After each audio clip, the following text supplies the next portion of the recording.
The vast emptiness of space stretched out before the Zarkonian scout ship. Captain Selthor appeared at the holographic display, his 4 eyes blinking in quick succession. A small blue-green planet caught his attention. "What's this?" he muttered, his tentacles twitching with curiosity. His second-in-command, Vikshara, glided over. "It appears to be an undiscovered world, Captain. Shall we investigate?"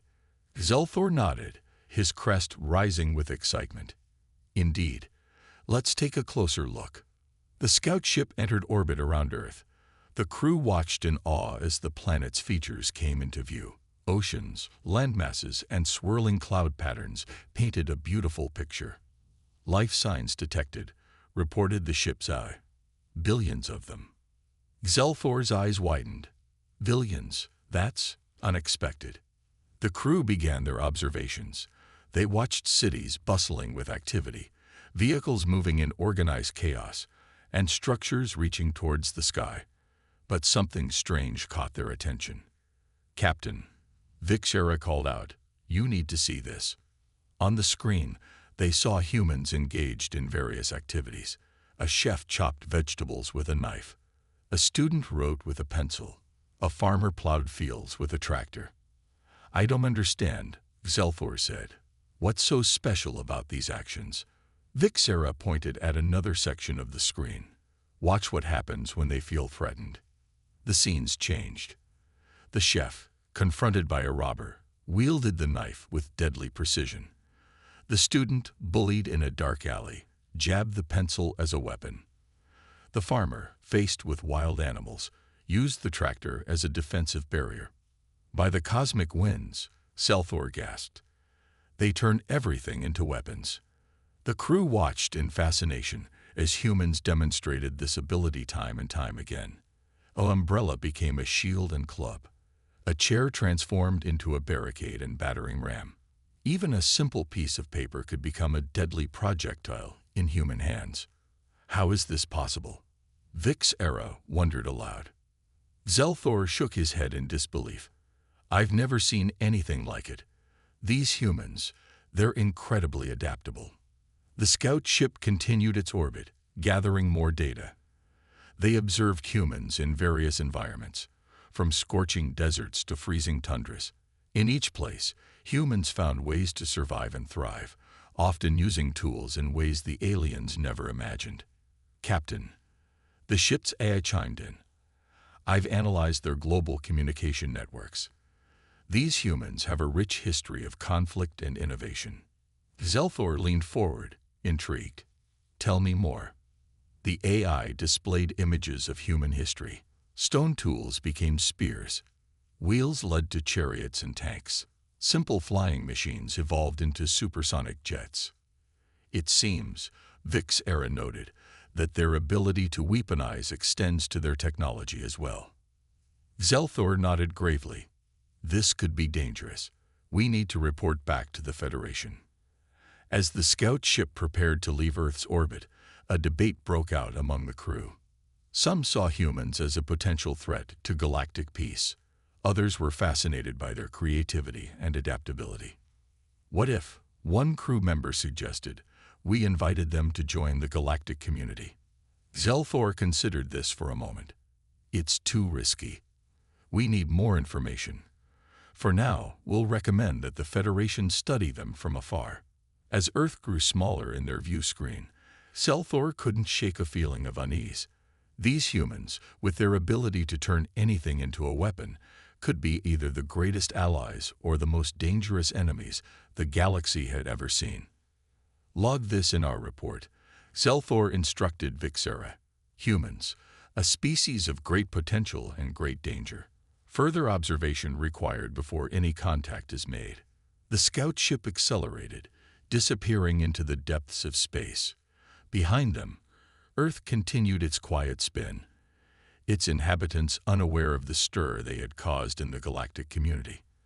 As they traveled back to Federation space, Zelthor wondered what the future would hold.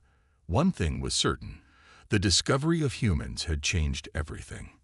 The galactic stage was set for a new era, one that would be shaped by these resourceful, unpredictable beings who could turn everything into weapons. Years passed since the Zarkonian scout ship's discovery of Earth.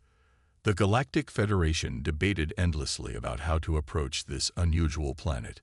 Finally, they decided to make contact. On a sunny day in New York City, the sky suddenly darkened. People looked up, mouths open in awe. A massive ship, unlike anything seen before, hovered above the city.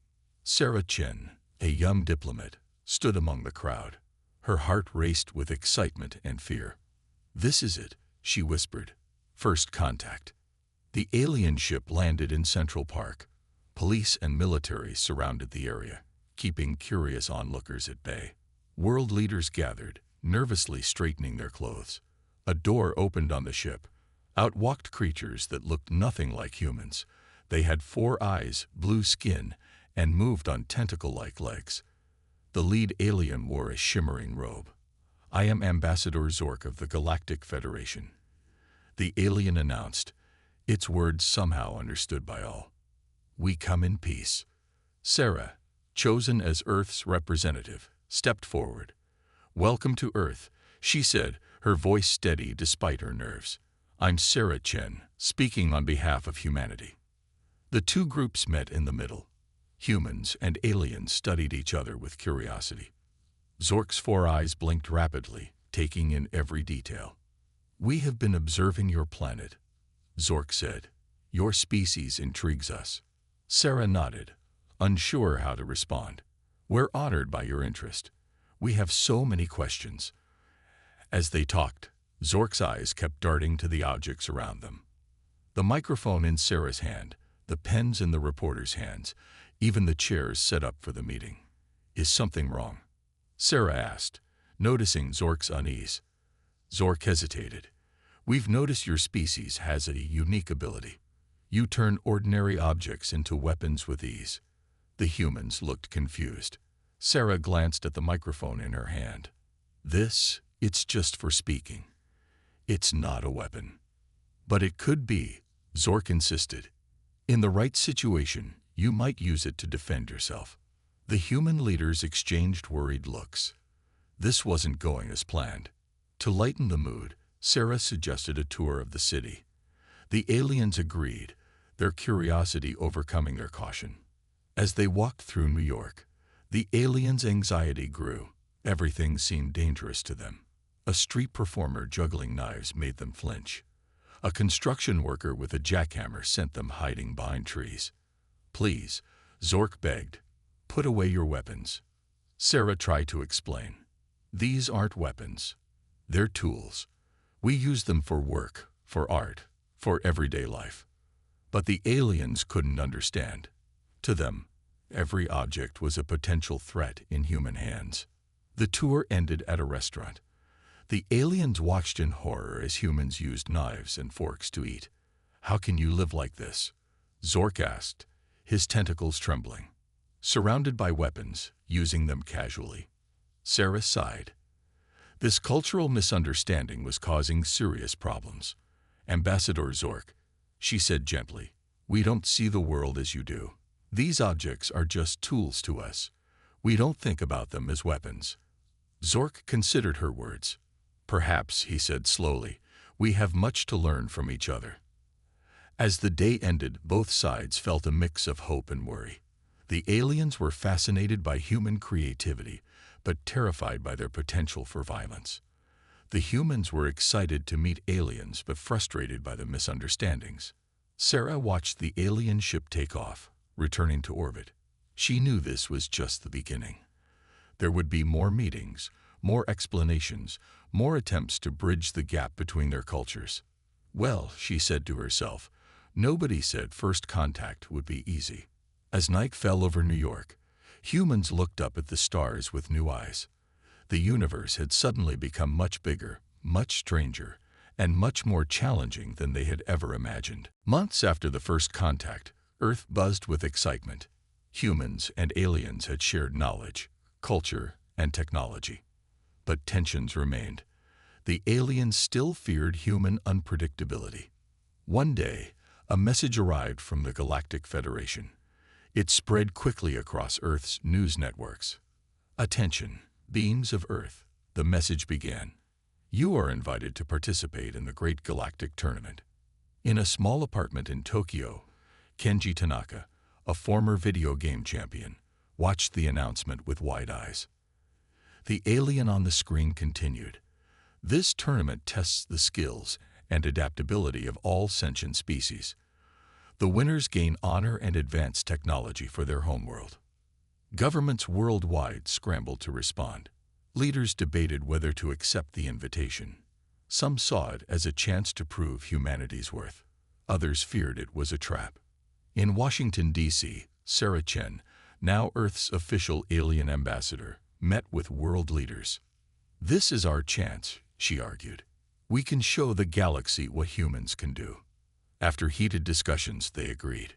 Earth would join the tournament. The next challenge was choosing Earth's team. They needed people who could think quickly and use anything as a tool or weapon. The search began. Kenji Tanaka found himself recruited for his quick thinking and problem-solving skills. In Rio de Janeiro, Maria Oliveira, a resourceful engineer, joined the team. From Kenya, Chaberi Okoro, a survival expert, was selected. Others from around the world, each with unique skills, completed the group. As Earth prepared, alien observers watched in confusion. They saw humans training in unusual ways. Kenji played complex strategy games. Maria built machines from scrap. Jabari practiced making tools from natural materials. What are they doing? One alien asked another.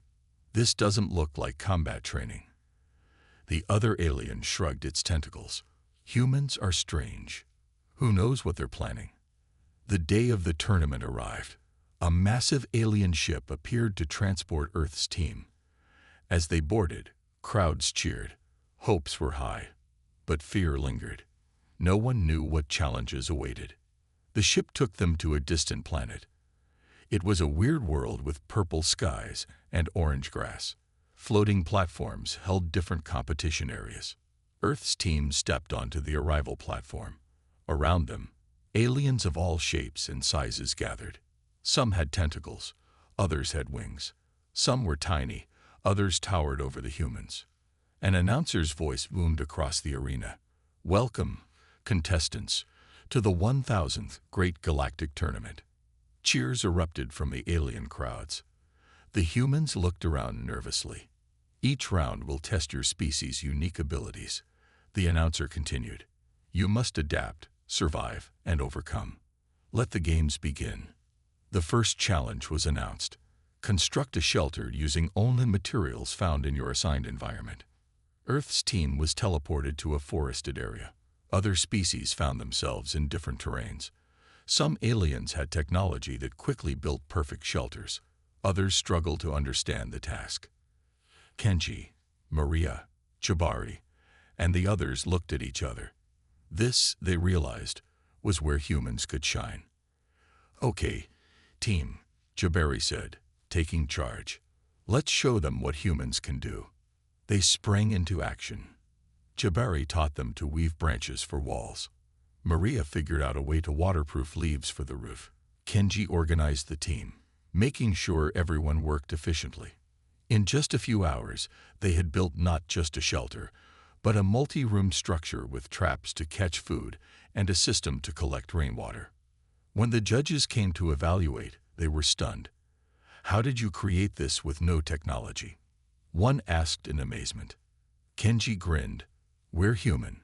We adapt. As they moved to the next challenge, whispers spread through the alien crowds. These humans were not what anyone expected.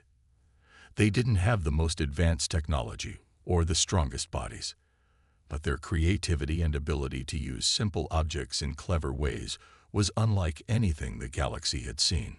The tournament had just begun, but already humanity had made its mark. The aliens watched with a mix of fear and fascination. What would these strange, adaptable creatures do next? As night fell on the alien world, Earth's team gathered around a fire outside their shelter. They knew bigger challenges lay ahead, but for now, they had hope. They were ready to show the galaxy what it meant to be human. The Earth team's success in the first challenge of the Great Galactic Tournament had caught everyone by surprise. As they prepared for the next round, the humans found themselves the center of attention. In their assigned quarters, a large dome-shaped building with strange, pulsating walls, the team gathered to plan their strategy. "We need to be ready for anything," said Maria, the engineer from Rio. She was tinkering with a device she had cobbled together from spare parts found in their quarters. "The aliens have technology we can't even imagine." Kenji, the former video game champion, nodded in agreement. "But we have something they don't expect: creativity." Jabari, the survival expert, was teaching the others how to make knots using the alien vegetation they had collected. "Remember," he said, "anything can be a tool if you use it right." As the team trained, alien observers watched from hidden cameras. They were fascinated by the humans' methods. "Look at that!" exclaimed one alien analyst, pointing at a screen. "They're using their sleeping mats as training equipment." Indeed, the humans had turned their quarters into a makeshift gymnasium. They used bed sheets as ropes for climbing exercises. Furniture became obstacle courses. Even the strange, gel-like food provided by their hosts was being used in projectile practice.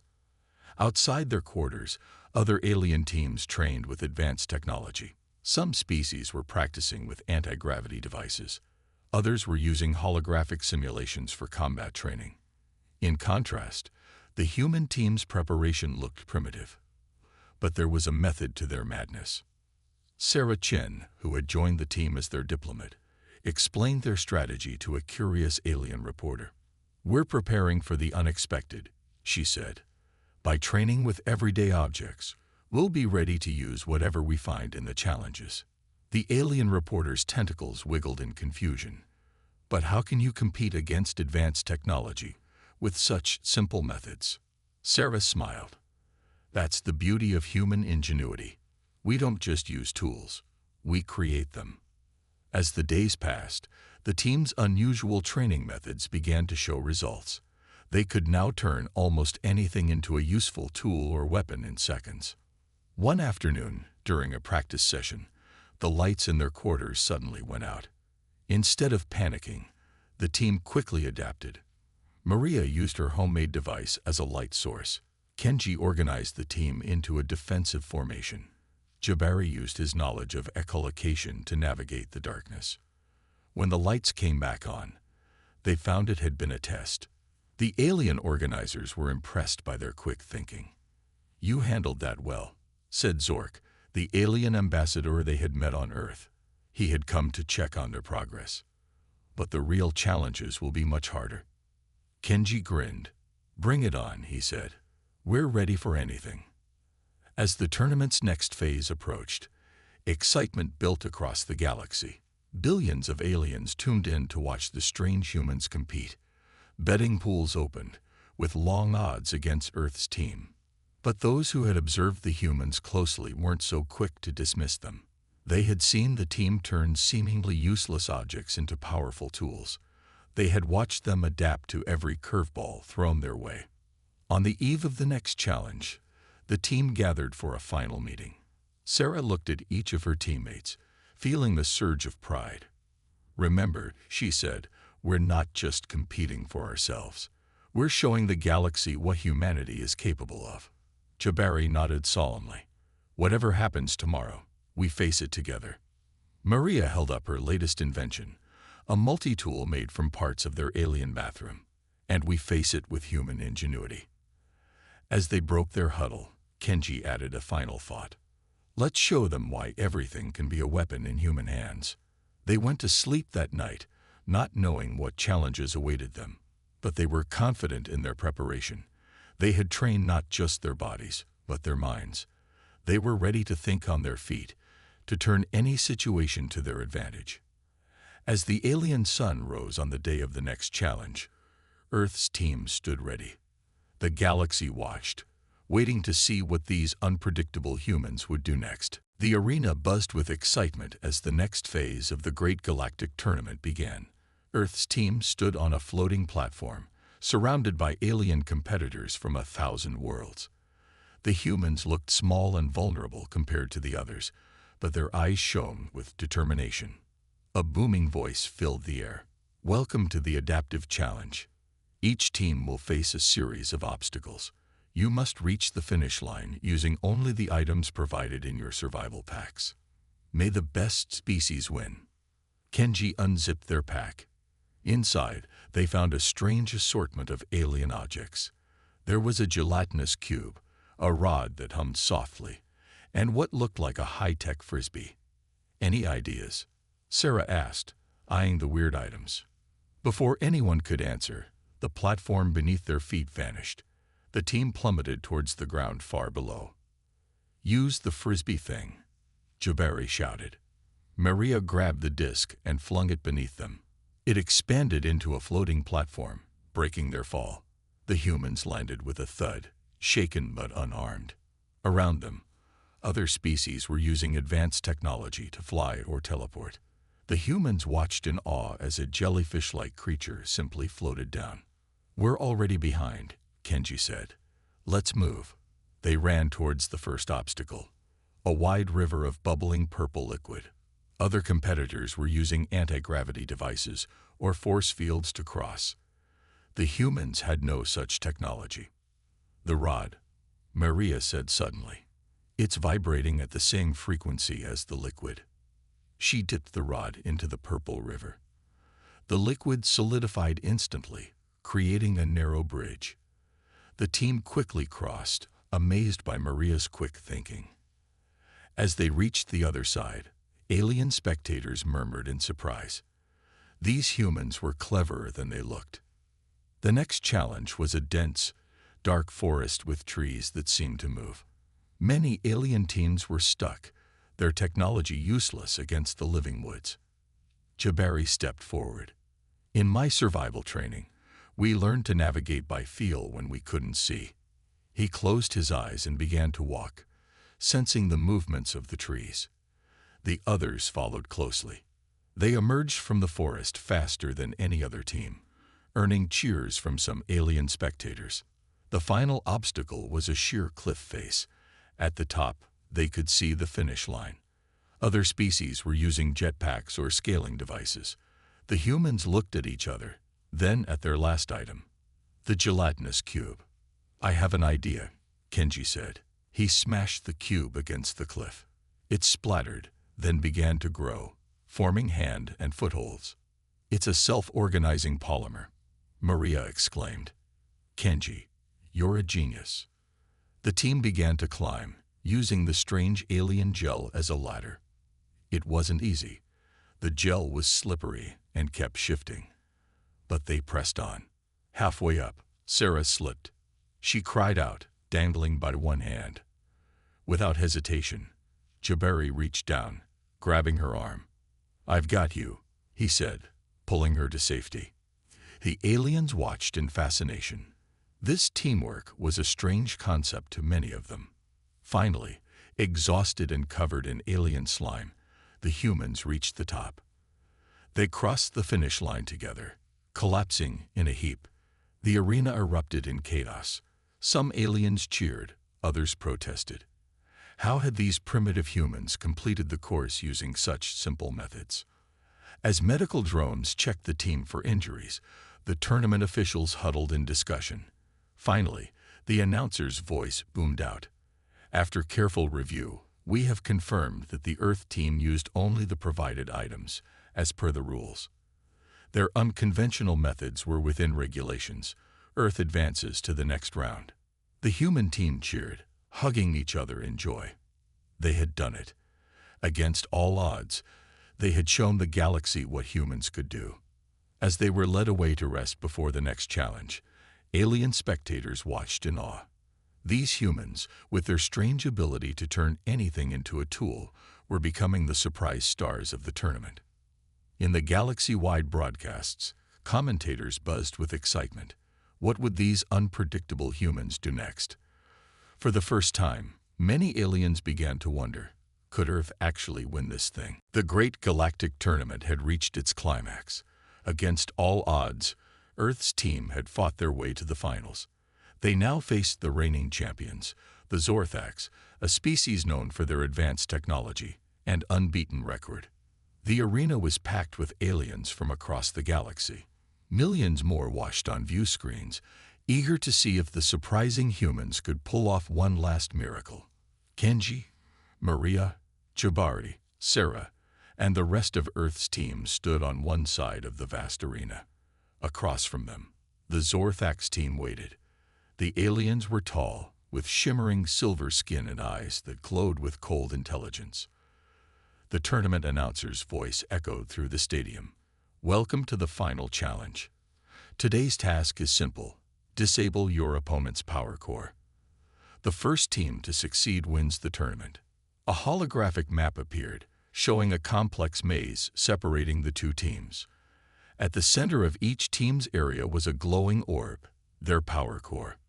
The Zorthax leader stepped forward, his voice dripping with confidence. Prepare yourselves, humans. Your primitive skills are no match for our technology. Sarah, speaking for Earth's team, replied calmly. We'll see about that.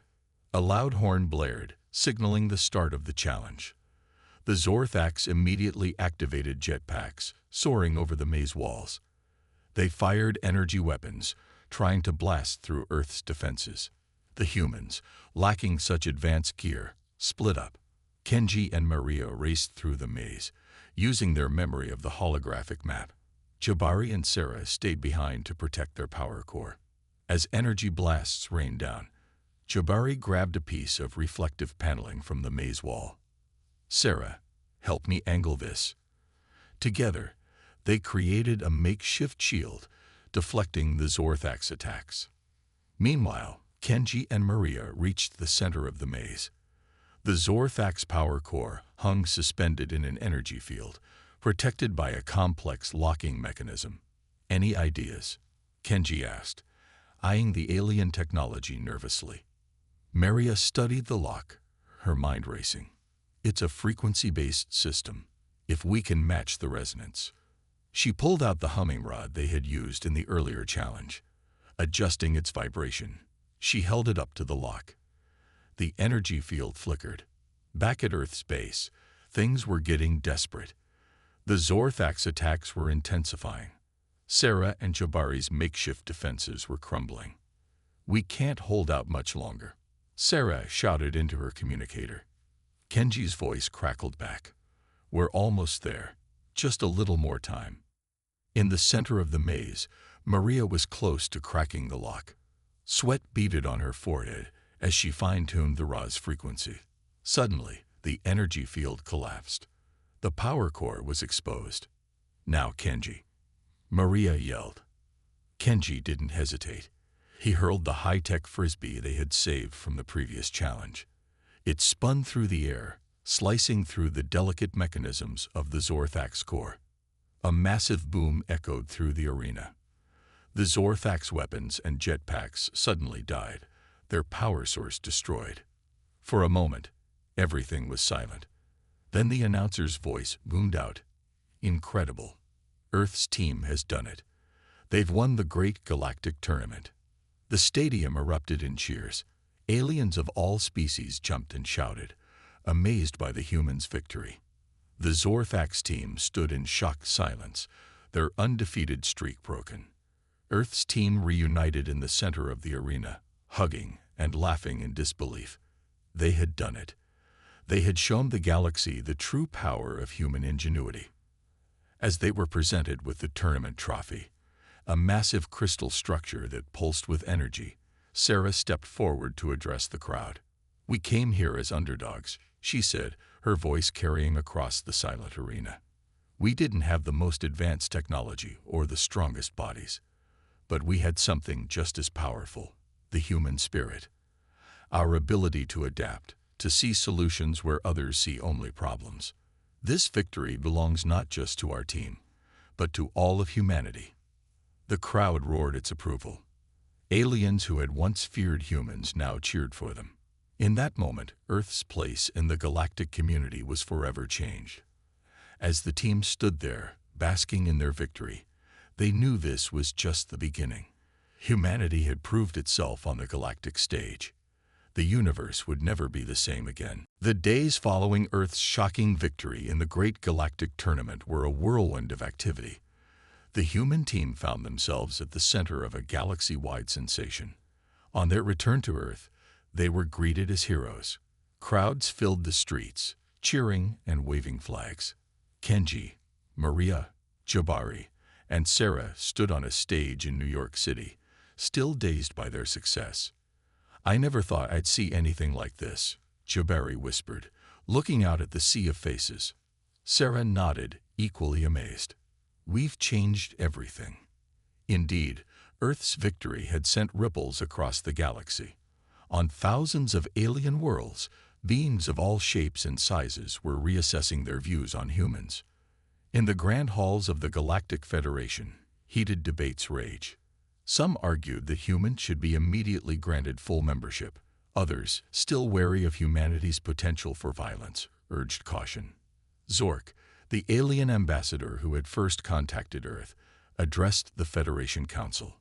"These humans have shown us something remarkable," he said. "Their ability to adapt, to turn simple objects into powerful tools, is unlike anything we've seen. We must learn from them, not fear them." Back on Earth, governments struggled to deal with the sudden influx of alien attention. Trade offers poured in from across the galaxy.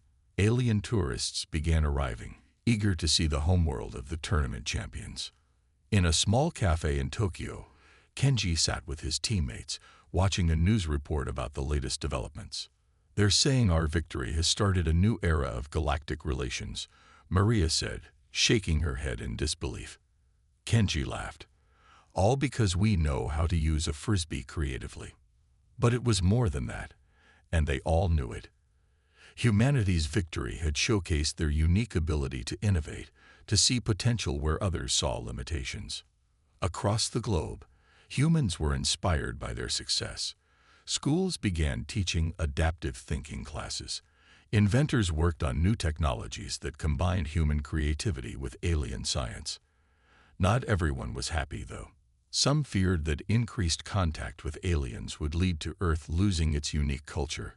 Others worried about the potential for conflict with more advanced species. Sarah, now serving as Earth's chief diplomat to the Galactic Federation, worked tirelessly to address these concerns. In a global broadcast, she spoke to humanity's fears and hopes. "We've shown the galaxy what humans can do," she said. "But our greatest challenge lies ahead. We must learn to be part of this larger community without losing what makes us unique. Our adaptability, our creativity, our spirit. These are gifts we can share with the universe." As months passed, the effects of the tournament victory continued to reshape Earth's place in the galaxy. Human innovations, combined with alien technology, led to breakthroughs in medicine, energy, and space travel. Earth's cities began to change, incorporating alien architecture and technology. In the skies, ships from distant worlds became a common sight. 1 year after their victory, the team reunited at the newly built Galactic Embassy in Washington, D.C. They stood together, looking up at the star-filled sky. "It's hard to believe how much has changed," Jabari said softly. Maria nodded. "We opened the door to the stars." Kenji grinned and showed the galaxy that humans can turn anything into a winning strategy. Sarah looked at her friends, then back at the stars. "We did more than win a tournament," she said. "We proved that humanity has something unique to offer the universe. Our journey is just beginning." As they stood there, a shooting star streaked across the sky. In that moment, they felt the weight of their achievement and the responsibility that came with it. They had changed the course of human history, opening up a future filled with both incredible opportunities and daunting challenges. The galaxy had learned that humans could turn anything into a weapon or a tool. Now, humanity faced its greatest test, using that ability to build a better future, not just for Earth, but for all sentient beings across the cosmos.